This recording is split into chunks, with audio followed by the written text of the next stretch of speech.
Hello everyone, welcome back with another video. तो दोस्तों आज जो हम बात करेंगे वो हम बात करेंगे इनकम एंड एक्सपेंडिचर अकाउंट, या फिर मैं ये कहूँ कि फाइनेंशियल स्टेटमेंट जब हम प्रिपेयर कर रहे हैं एनपीओ की, तो वहाँ पर ये जो आइटम्स है वो बहुत ही ज़्यादा इंपॉर्टेंट है। ठीक है जी, यानी कि इन आइटम्स को पढ़ के, इन आइटम्स को समझ के हम अपनी फाइनेंशियल स्टेटमेंट जो प्रिपेयर कर रहे हैं एनपीओ की, उसको ईजी वे में कर सकते हैं। ठीक है जी, तो चलिए शुरू करते हैं।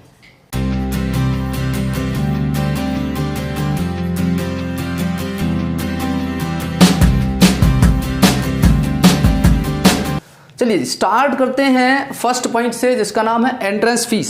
जी, एंट्रेंस फीस या फिर मैं इसको बोलूँ एडमिशन फीस, यानी कि जब आप एनपीओ के मेंबर बनते हैं, उसमें एडमिट होने के लिए, उसका मेंबर बनने के लिए आपको फीस पे करनी पड़ती है। और जो ये फीस होती है वो ईयरली पेमेंट करनी पड़ती है, फिर हाफ ईयरली पेमेंट करनी पड़ती है, right.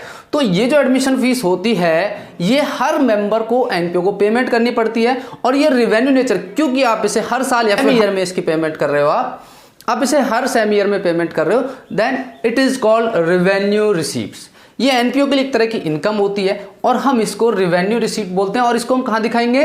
Income and expenditure account के क्रेडिट साइड, आई एंड ई। मैं यहाँ पे छोटे छोटे वर्ड्स में लिखता चलूंगा, ठीक है।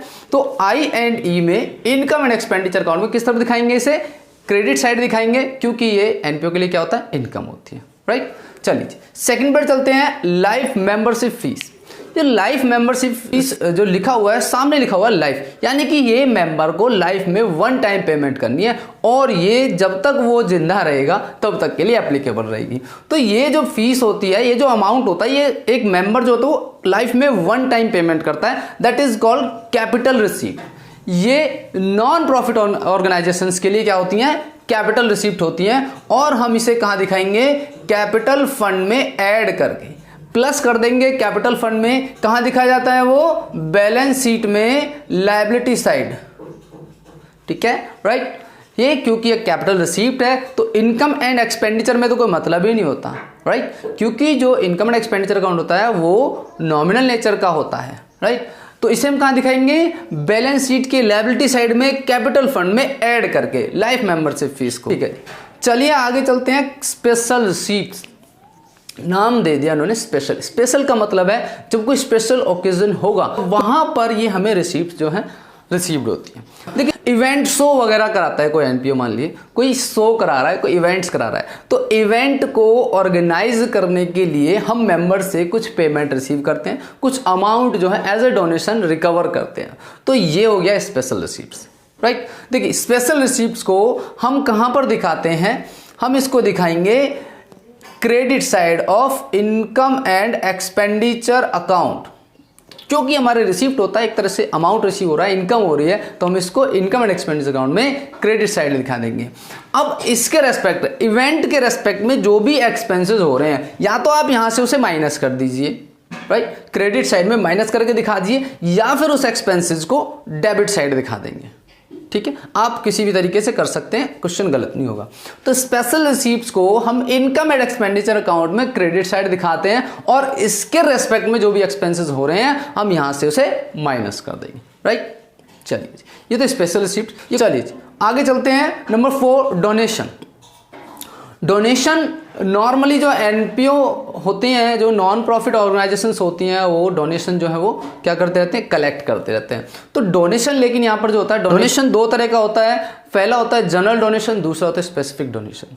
तो जनरल डोनेशन इस तरह का हो गया कि एनपीओ रेगुलर बेसिस पर उसको रिकवर करते रहते हैं, रेगुलर बेसिस पर कलेक्ट करते रहते हैं डोनेशन को। लेकिन एक होता है स्पेसिफिक डोनेशन, जो एक पर्टिकुलर पर्सन या फिर एक स्पेशल ओकेजन पर रिकवर किया जाता है, राइट। तो ये हो गए दो, एक तो हो गया जनरल, एक हो गया स्पेसिफिक, ठीक है। तो जनरल जो डोनेशन होता है, क्योंकि रेगुलर बेसिस पर होता रहता है, तो हम इसको कहां दिखाते हैं? इनकम एंड एक्सपेंडिचर अकाउंट में क्रेडिट साइड दिखाते हैं जी। हम इसको इनकम एंड एक्सपेंडिचर अकाउंट में क्रेडिट साइड, रेगुलर बेसिस पर होता रहता है, रिसीप्ट होता है, रेवेन्यू रिसीप्ट होता है ये इनकम नॉन प्रॉफिट ऑर्गेनाइजेशंस के लिए। तो इसको हम कहां दिखाएंगे? जनरल डोनेशन को इनकम एंड एक्सपेंडिचर अकाउंट में क्रेडिट साइड शो कर देंगे, राइट। दूसरा होता है स्पेसिफिक डोनेशन। स्पेसिफिक डोनेशन क्योंकि आपको एक बार मिलना है, बाकी फिर कई सालों तक नहीं मिलेगा, या फिर एक स्पेशल काम के लिए आपको रिसीव हो रहा है, तो हम इसे कहां दिखाएंगे? Liability side, of balance sheet, हम इसको बैलेंस शीट की लायबिलिटी साइड इसे दिखा देंगे, राइट। चलिए नेक्स्ट है आपका लीगेसी। जस्ट लाइक डोनेशन, ये भी दो तरह का होता है। अगर जनरल है तो फिर से इनकम एंड एक्सपेंडिचर अकाउंट में क्रेडिट साइड दिखा देंगे, और अगर ये स्पेसिफिक है तो इसको फिर से बैलेंस शीट की लायबिलिटी साइड शो कर देंगे, राइट। अब अगर क्वेश्चन साइलेंट है तो ये क्या बोला जाएगा, तो अगर क्वेश्चन साइलेंट है तो ये जनरल डोनेशन में काउंट किया जाएगा, यानी कि हम इसे इनकम एंड एक्सपेंडिचर अकाउंट में क्रेडिट करके दिखाएंगे। अगर क्वेश्चन में कुछ ना बोला हो कि भैया जो डोनेशन मिला है वो स्पेसिफिक है कि जनरल है, तो हम उसको जनरल डोनेशन काउंट करेंगे, हम इसको एज्यूम करेंगे that is general donation, right. और उसे कहाँ दिखाएंगे, इनकम एंड एक्सपेंडिचर अकाउंट के क्रेडिट साइड। चलिए यहाँ तक क्लियर है। पॉइंट नंबर 6 है sale of used sports material, ठीक है।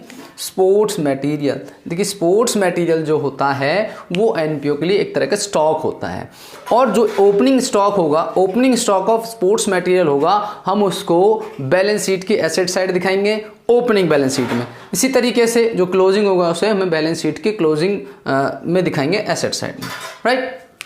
अच्छा जी, लेकिन क्या होता है कभी कभी स्पोर्ट्स मटेरियल यूज कर लेते हैं, कंज्यूम कर लेते हैं, तो हम उसको इनकम एंड एक्सपेंडिचर अकाउंट में डेबिट साइड दिखाएंगे, कंज्यूम को, है ना। Sports material consumed, sports material consumption को हम इनकम एंड एक्सपेंडिचर अकाउंट में डेबिट साइड दिखाते हैं। अब इसने क्या बोला कि हम सेल कर रहे हैं स्पोर्ट्स मटेरियल को। मान लीजिए हमारे पास कोई स्पोर्ट्स मटेरियल था, हमने उसको यूज़ तो कर लिया, लेकिन हम क्या कर रहे हैं, हम इसको बेचना चाह रहे हैं, ठीक है। और अगर इसके बेचने पर हमें हुआ प्रॉफिट, मान लीजिए इसकी वैल्यू बच रही थी 100 रुपये, हमने इसे बेच दिया 120 रुपये में, तो हमें प्रॉफिट हो गया। प्रॉफिट को कहाँ दिखाते हैं, इसको बेचने पर। देखिए कैलकुलेशन करनी पड़ती है आपको। यूज्ड स्पोर्ट्स मटेरियल को सेल करने पर अगर आपको प्रॉफिट हुआ तो क्रेडिट होगा इनकम एंड एक्सपेंडिचर अकाउंट में। जब मैं क्रेडिट और डेबिट वर्ड यूज कर रहा हूं तो सिंपल सी बात है, इनकम एंड एक्सपेंडिचर अकाउंट की बात कर रहे हैं, क्योंकि बैलेंस शीट के अंदर डेबिट क्रेडिट नहीं होता, वहां लायबिलिटी और एसेट्स होते हैं। तो क्रेडिट अगर मैं बोल रहा हूं तो क्रेडिट का मतलब वो इनकम एंड एक्सपेंडिचर अकाउंट में इनकम साइड आएगा। तो अगर आपको स्पोर्ट्स मटेरियल के सेल करने पर प्रॉफिट हुआ तो कहां आएगा जी, इनकम एंड एक्सपेंडिचर अकाउंट में क्रेडिट साइड। लेकिन अगर 100 रुपए का स्पोर्ट्स मटेरियल था, आपने 80 रुपए में बेच दिया, यहाँ पे लॉस हो गया 20 रुपए का, तो अगर लॉस होगा तो लॉस को कहां दिखाएंगे हम, डेबिट साइड में। क्लियर है जी। इसकी वैल्यूएशन करते हैं। आपको क्वेश्चन में दिया होगा कि भैया इसकी बुक वैल्यू रह गई या फिर उसके बेचने पर इतना प्रॉफिट हो गया, लॉस हो गया। तो बेचने पर अगर आपको प्रॉफिट हुआ, स्पोर्ट्स मटेरियल को सेल करने पर अगर आपको प्रॉफिट हुआ तो क्रेडिट साइड हो जाएगा प्रॉफिट उसका इनकम एंड एक्सपेंडिचर अकाउंट में, और अगर बेचने पर लॉस हुआ तो डेबिट साइड आ जाएगा income and expenditure account.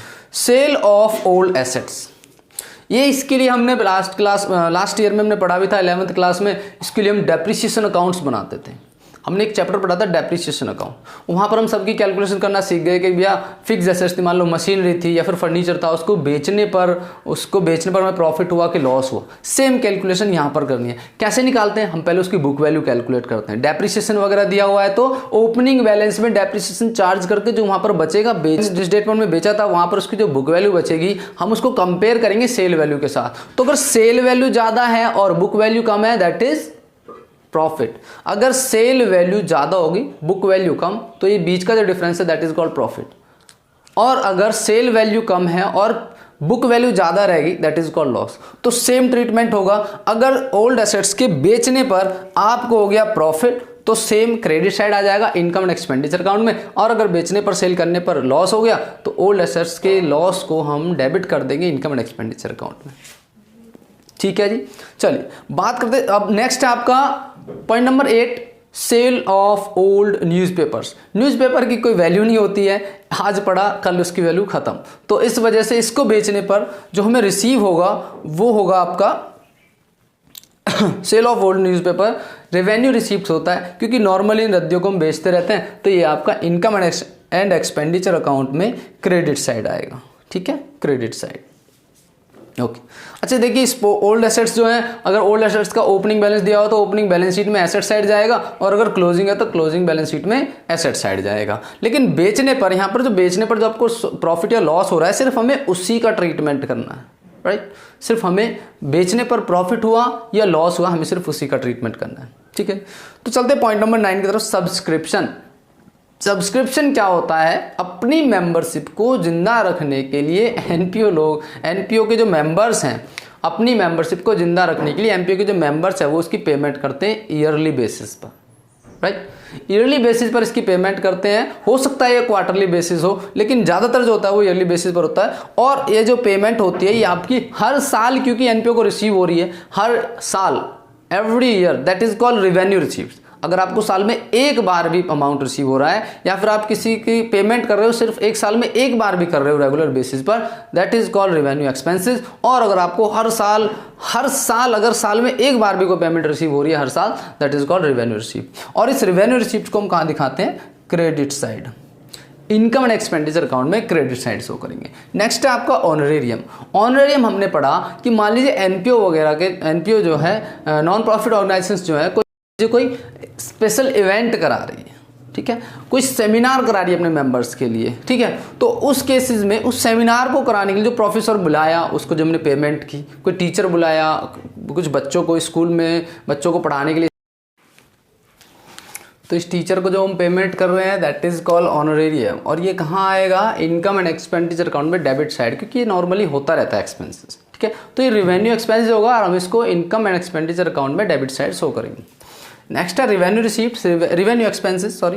Next है रेवेन्यू एक्सपेंसेस। रेवेन्यू एक्सपेंसेस ऐसे एक्सपेंसेस होते हैं रेगुलर बेसिस पर एनपीओ करती रहती है, जैसे कि सैलरी हो गया, रेंट हो गया, स्टेशनरी, राइट। इस तरह के जो खर्चे होते हैं रेगुलर बेसिस पर होते रहते हैं, that is called revenue expenses. इसके बारे में हम डिटेल में पढ़ चुके हैं लास्ट क्लास में, लास्ट वीडियो में। अगर आपने नहीं देखी तो जाकर के देख लीजिए, लिंक डिस्क्रिप्शन में।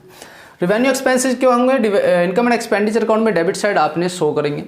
नेक्स्ट है रेवेन्यू रिसीप्ट्स। सो रेवेन्यू रिसीप्ट जो होंगी वो क्रेडिट साइड आएंगे इनकम एंड एक्सपेंडिचर अकाउंट के। ऐसी रिसीप्ट जो बार बार इनकम हो, जो बार बार रिसीव्ड होती रहती हैं एनपीओ को, तो जो बार बार रिसीव्ड हो रही हैं that is called revenue receipts. और रेवेन्यू रिसीप्ट्स को हम कहाँ दिखाते हैं? इनकम एंड एक्सपेंडिचर अकाउंट में डेबिट साइड, ठीक है जी। नेक्स्ट हम बात करेंगे कैपिटल एक्सपेंडिचर की। कैपिटल एक्सपेंडिचर ऐसे एक्सपेंडिचर होते हैं जो आपने एक बार कर दिया और वो कई साल तक आपको बेनिफिट देगा। ऐसे एक्सपेंसेस जो आपने एक बार इनकर किए and that will benefited you for more than one accounting period. So एक से ज़्यादा साल के लिए यूज होंगे तो, लेकिन ये जो होते हैं आपके कैपिटल एक्सपेंडिचर वो कहाँ आते हैं? Asset side. जैसे कि मान लीजिए आपने कोई एसेट खरीद रहे हो आप, मान लिया आपने कोई मशीनरी खरीदी या फिर कोई फर्नीचर खरीदा है, तो वो क्या बोले जाएंगे? कैपिटल एक्सपेंडिचर बोले जाएंगे। बिल्डिंग फंड था, बिल्डिंग फंड में से हमने कुछ खर्चे किए, बिल्डिंग हम मैन्युफैक्चर करा रहे हैं, बिल्डिंग को हम कंस्ट्रक्शन करा रहे हैं बिल्डिंग का, तो उस केसेज में जो खर्चा हुआ वो भी आपका कैपिटल एक्सपेंडिचर होगा और हम उसे लायबिलिटी में से, एक बिल्डिंग फंड में से माइनस करेंगे। तो ये एसेट में भी आ सकता है और लायबिलिटी में भी आ सकता है, राइट। ये एसेट में भी आ सकता है और लायबिलिटी में भी हो सकता है। दूसरा है कैपिटल रिसीप्ट्स। तो कैपिटल रिसीप्ट्स क्या होते हैं? ऐसे रिसीप्ट जो आपको कई साल में एक बार रिसीव हो। सेल ऑफ फिक्स्ड एसेट्स, ठीक है, sale of fixed assets, specific legacy, specific donation, इस तरह की जो रिसीप्ट्स होती हैं वो कैपिटल रिसीप्ट्स होती हैं। और हम इन्हें कहाँ दिखाएंगे? एसेट साइड में। फिर से एसेट साइड या फिर लायबिलिटी साइड, क्योंकि हमने एसेट्स को बेचा तो वो तो एसेट में से माइनस होगा ना, ठीक है, तो एसेट में से माइनस कर दिखाएंगे। तो इसका ट्रीटमेंट कहाँ होना है? तो हम एसेट साइड करेंगे या फिर हम इसे लायबिलिटी साइड करेंगे according to nature. Cost of goods consume हम पढ़ चुके हैं 11th क्लास में बहुत अच्छे तरीके से। Opening stock plus purchase minus closing stock, ये जो होता है ये आपका वो अमाउंट होता है जो हमने खर्च किया। मान लो हमने गुड्स जो कंज्यूम किए उनका जो खर्चा है, बेसिकली उनकी जो कॉस्ट है, ठीक है। तो ये क्या होता है? ये आपके लिए एक्सपेंस होता है। हम इसे कहाँ दिखाते हैं? इनकम एंड एक्सपेंडिचर अकाउंट में डेबिट साइड दिखाते हैं। और ये क्योंकि रेवेन्यू एक्सपेंसेस है इस तरीके से इनसे इनकम एंड एक्सपेंडिचर अकाउंट में दिखाएंगे, राइट।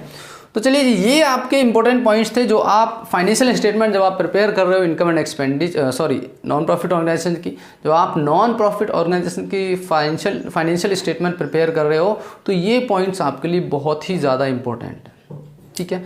चलिए मिलते हैं नेक्स्ट क्लास में। Thank you so much.